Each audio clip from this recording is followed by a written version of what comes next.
Watch this.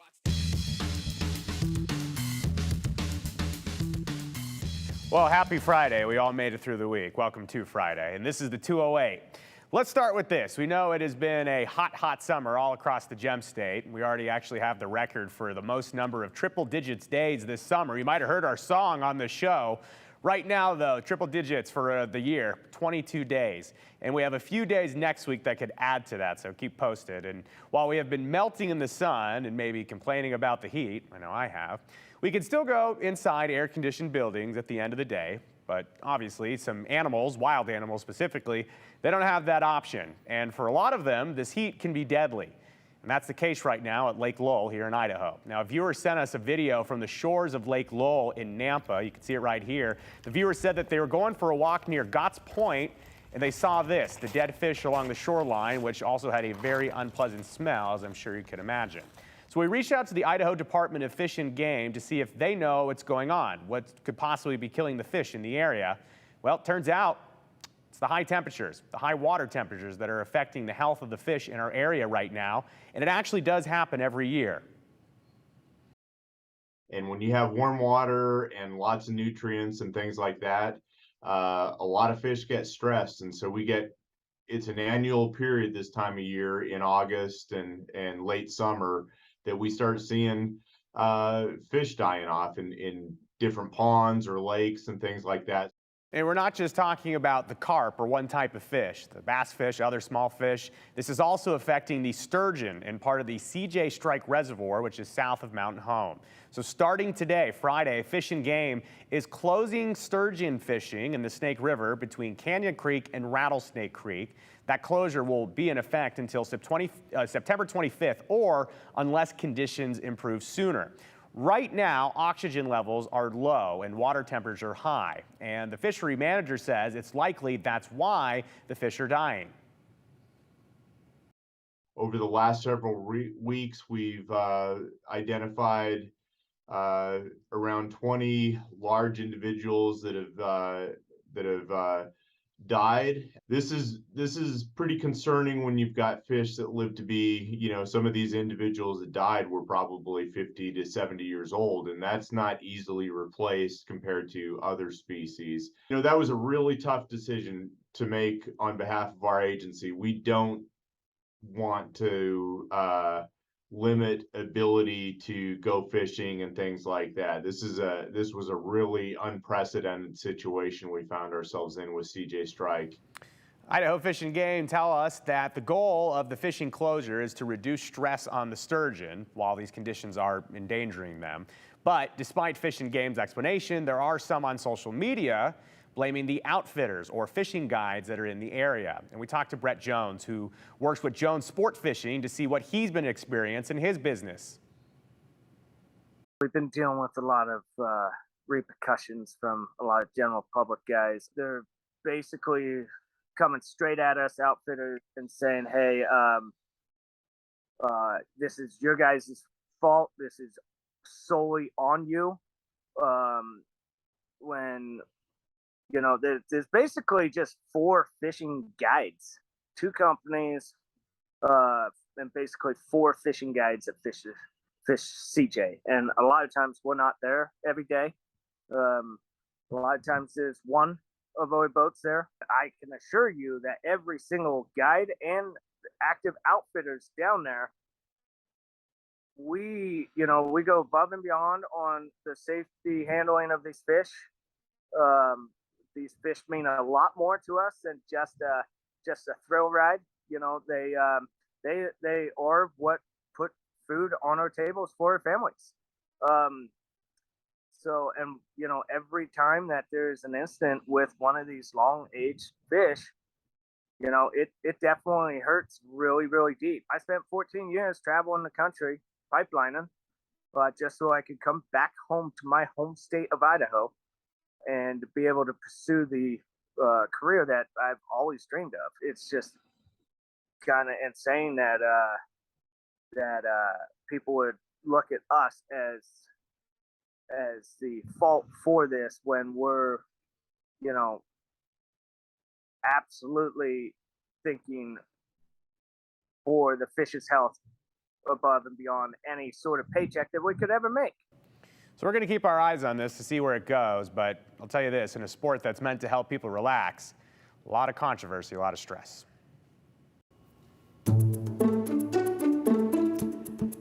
Speaking of relaxing, I think we have a really good chance at that for this weekend. Not only is it a weekend, but we're starting to see these temperatures drop. You can kind of think of it, like springtime when it comes around and we have cool conditions, then all of a sudden you get this nice warm weekend and it gets cool again. You go, but that's spring. You see, it's trying to regulate. That is, the temperature is trying to go up. Now we're going to be regulating, trying to go down as we head into fall. So 95 was our high today. The average is 88. I believe we're going to be right around that average for tomorrow. Look at these highs. Temperatures will be into the 80s around the Magic Valley, just the 80s. Sun Valley 77 for tomorrow. Many mountain locations will be doing well just to hit 80 degrees. I've got this from McCall at 76 and 77 for Donnelly. Same thing for Cascade. Emmett at 89 tomorrow. So these temperatures right around 90. We've got this cool front that's going to be coming in actually early in the morning. As it filters in, it's going to cause those breezy conditions, and then the temperatures will drop just a bit. See 89 degrees tomorrow for Boise. Look at this for Sunday, 86, very pleasant. Low temperature down to 55. Not as breezy on Sunday. I think things level out. Speaking of leveling out, you see how this temperature comes back up? Yeah, that portion there about how many hundreds and above, up to 22. Again, we could still add to those records as we get toward the middle of next week. And then following that, a little break in the temperatures once again. All right, 86 on Sunday, Rick. I'll get the winter coats out. Well, in recent years, there's been a lot of talk about Boise and the fast-moving changes the city has seen. Longtime Boiseans, they've seen it. And Boise, it's a secret no more. It's actually one of the hottest spots for people to move to over the last 5 years. And if you zoom out even further in the lens of context, further than the last 5 years, we can talk about the last 75 years. How about this? 1947, Boise in the Treasure Valley looked and operated in a whole different world. Hard to comprehend. And there are some constants, of course. State Capitol, the foothills, still there. The river, still running through. All constants. But something else has also remained a constant in Boise for the last 75 years. A candy store that still makes fresh chocolates and candies right here in the City of Trees. You know what I'm talking about? Lee's Candies on Vista in Boise. They're celebrating their 75th anniversary, which is a very impressive anniversary. So we stopped by the local operation to learn about the legacy of Lee's, something that you may have driven by for years in Boise without even knowing their full story. We're also going to tell you the story behind their beloved original recipes. A lot has changed over the years, but time seems to slow down behind these doors. Lee's Candies. Lee's has been in business for 75 years. This year, it's our 75th anniversary. There are a lot of constants in this chocolate shop. Longtime customers can taste it. Yeah, it's been here forever. And the recipes that we use today are the same recipes that Lee Knockleby started with when he opened the business back in 1947. Back in 1947, Lee's Candies opened in downtown Boise. Candy connoisseur L.G. Knockleby worked with his son, Lee, to open the store after traveling the country, searching for the greatest candy recipes. And this is Lee Knockleby right there. The story goes, Lee's Candies was a hit, and before too long, the operation run by Lee moved to the storefront still known as home today. The Knockleby notion always remained the same. Never change your quality. That was an important message Lee instilled in his son, Curtis, who took over in 1986. And that message was passed on to a new family in 2021. This is from the original store too. So we try and keep some things the same.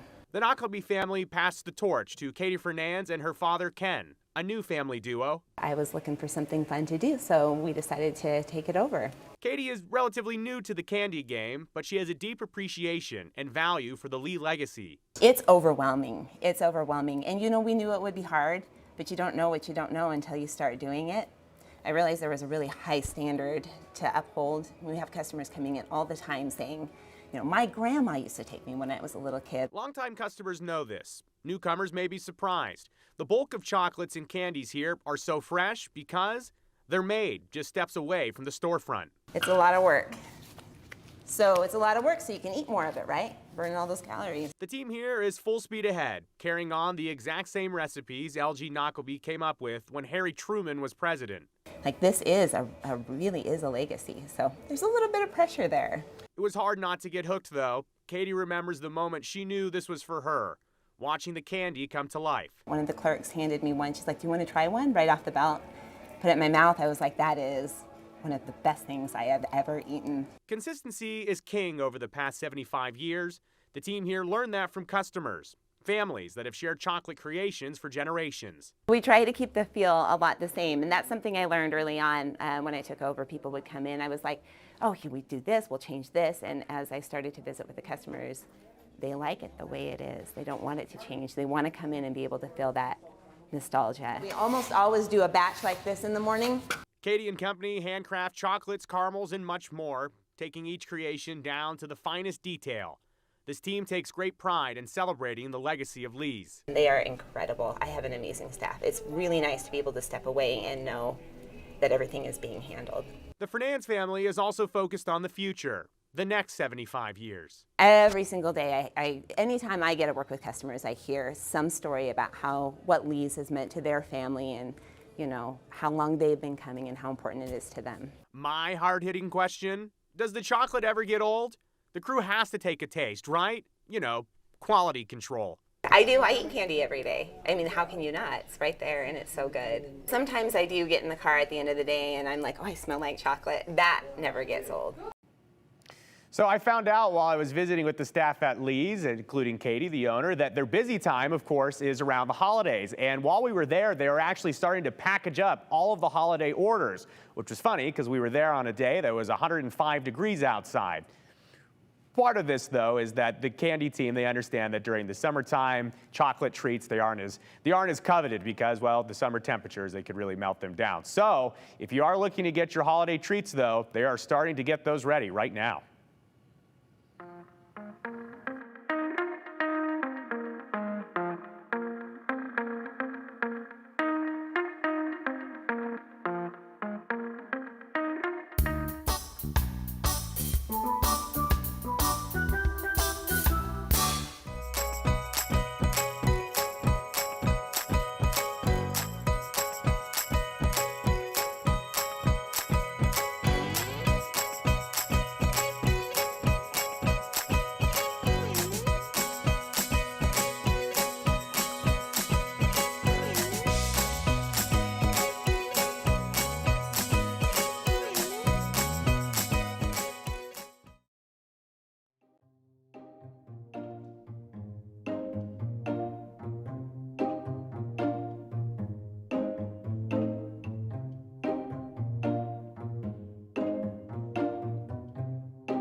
Oh boy, let's take a look at the news of the week. And I actually saw some of you on the 208 Facebook page were traveling this week. So let's fill you in on what you might have missed. And I'll tell you, it was quite a week here in the Gem State. But we'll start with this. Back on Tuesday, Governor Brad Little announced plans to call the legislature back for a special session. And on Thursday of next week, 6 days from now, lawmakers will be back in Boise to consider one piece of legislation dealing with inflation and what to do with Idaho's record $2 billion surplus.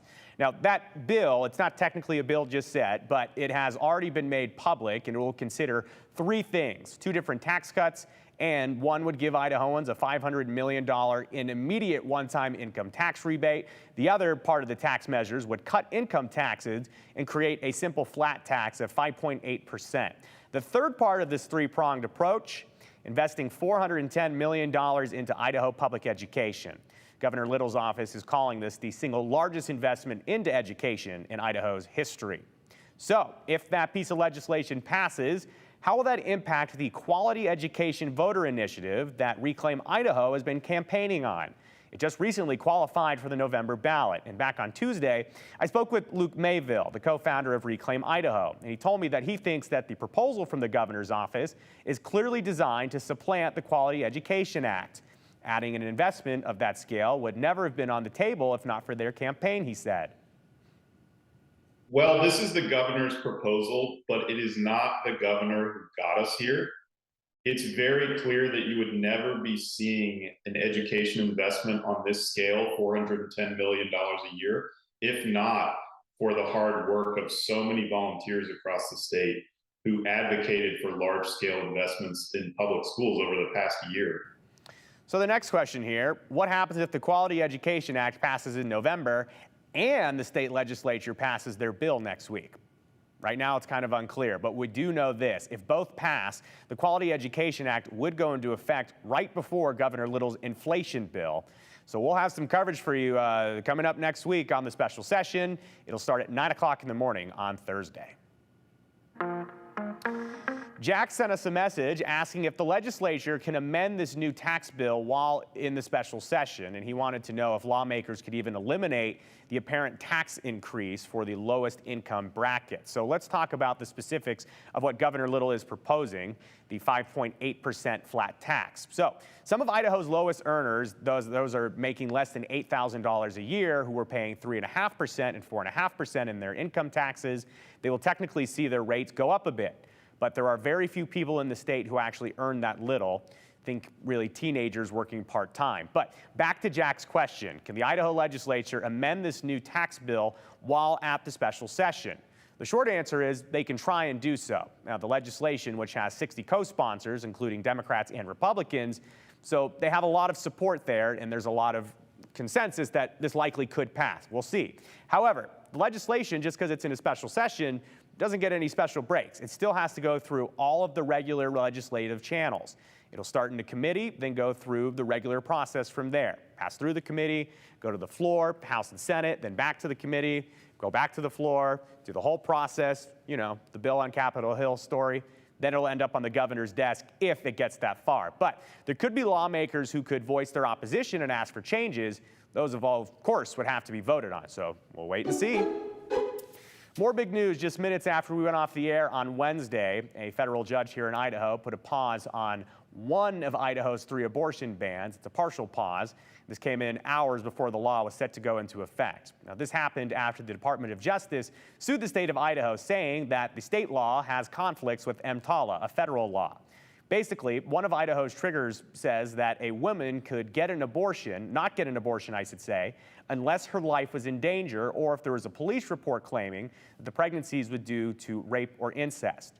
The Department of Justice has argued that the death of a pregnant woman is too narrow and violates the Federal Emergency Medical Treatment and Labor Act, EMTALA, different thresholds between the state and federal law. Now, under federal law, hospitals that follow EMTALA, they're required that anyone needing emergency medical treatment, they need to give it to them. They need to stabilize that. And that includes a pregnant woman who may need an abortion.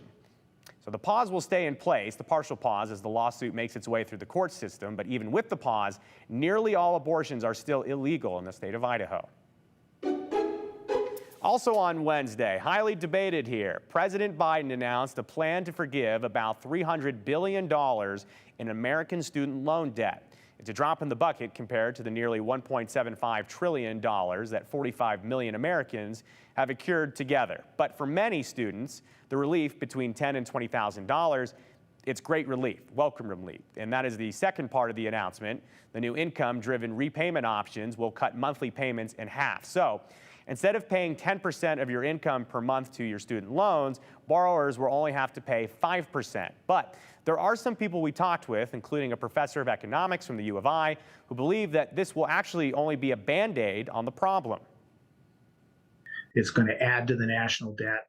So I have concerns about that. If the incentives don't line up right, you could actually make the student loan debt worse in the long run. I think if we've gotten ourselves into a situation where there's a level of student debt nationally that we're concerned about, then there have to be some discussions about how we've gotten there, how we might change the system or the structures that have enabled us to be there in the first place.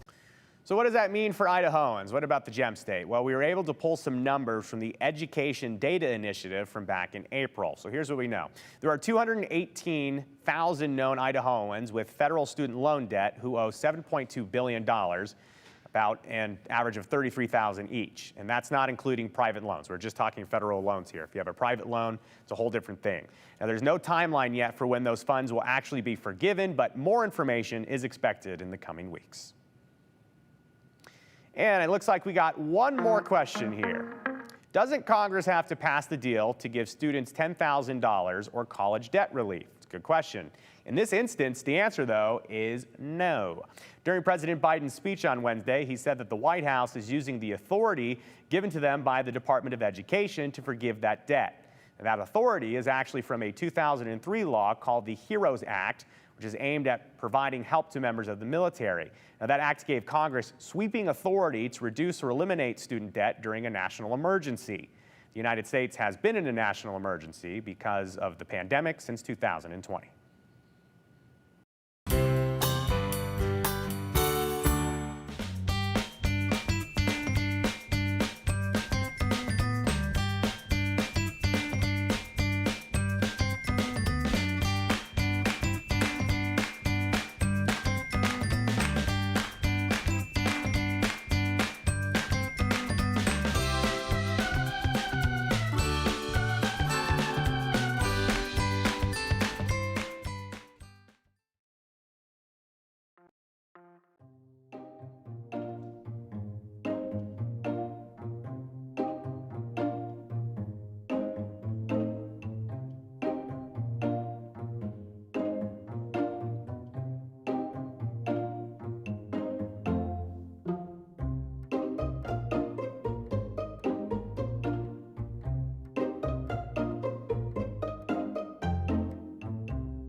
All right, we got a lot of comments coming in today, and I'm going to be honest, most of them are pictures of your dogs, which we're going to get to in a minute. I'm actually overwhelmed with them. I can't get to all your comments, so I'll get through this after the show.